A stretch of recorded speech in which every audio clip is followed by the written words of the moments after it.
Okay, well, today marks a critical milestone for the Middle East. Tunisia marks 2 years since the beginning of that country's revolution, and that spark set off a whole series that we call the Arab Spring. Of course, that's a wave of mass protests that swept through the region and overturned the old political order. Here are the countries that have been affected by the Arab Spring.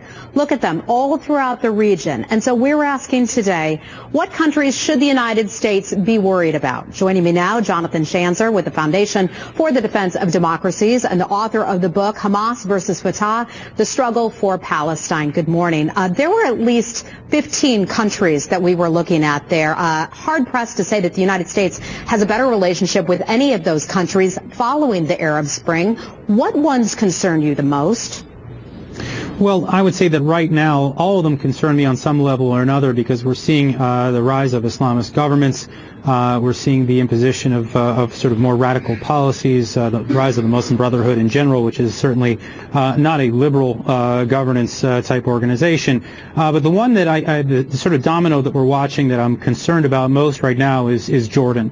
Jordan has been under immense political strain since the beginning of the Arab Spring. Well, it is and a we pivotal should mention country. To our viewers, many of whom will know, that Jordan has been a very strong ally of the United States. At the very beginning of the war in Iraq, we staged a lot of our troops in that country. So what happens if Jordan would fall? You say that that's been a real underreported story.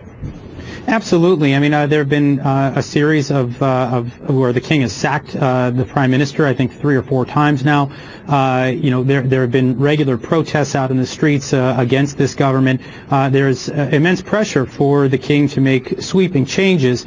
The problem is, of course, that with those sweeping changes would likely bring in a Muslim Brotherhood government. The last time there was a free and fair election in Jordan was 1989, where the Islamic Action Front, which is the Muslim Brotherhood organization in Jordan, won by a significant margin. So we're watching that. It could possibly mean the end of a peace treaty with the Israelis, obviously a change in pro-American policies. So this is obviously of great concern. Widespread effects. Talk with us about Yemen. You say that that's a major area of concern in part because there are so many loose weapons there. Absolutely. This is a country of 20 million people and 60 million weapons. It has long been an area of concern for the U.S. government's war on terror. Obviously, Al-Qaeda of the Arabian Peninsula operates with impunity there. And now we're hearing that the south of Yemen is looking to secede from the north as if things weren't complicated enough. And so this is a very highly unstable government that we're looking at with potential ramifications of greater terrorist action. Sure, possibly a failed state there. Talk with us a little bit about Bahrain and also Qatar.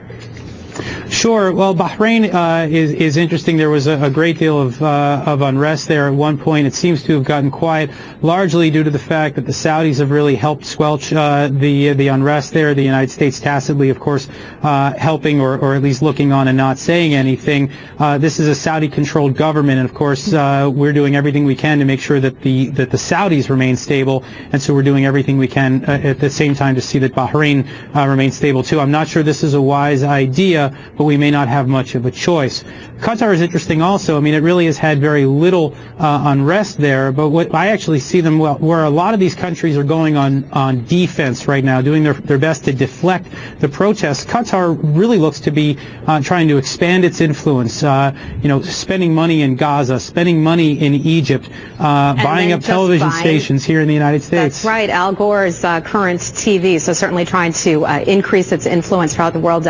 We don't have time to get into this right now, but one major area of concern, of course, is what happens to religious minorities, including Christians in this part of the world, and things are not looking good for them in many of those countries. Jonathan Schanzer, sorry, we have to leave it there. Thank you so much for joining us from the Foundation for Defense of Democracies. Thanks. Thank you.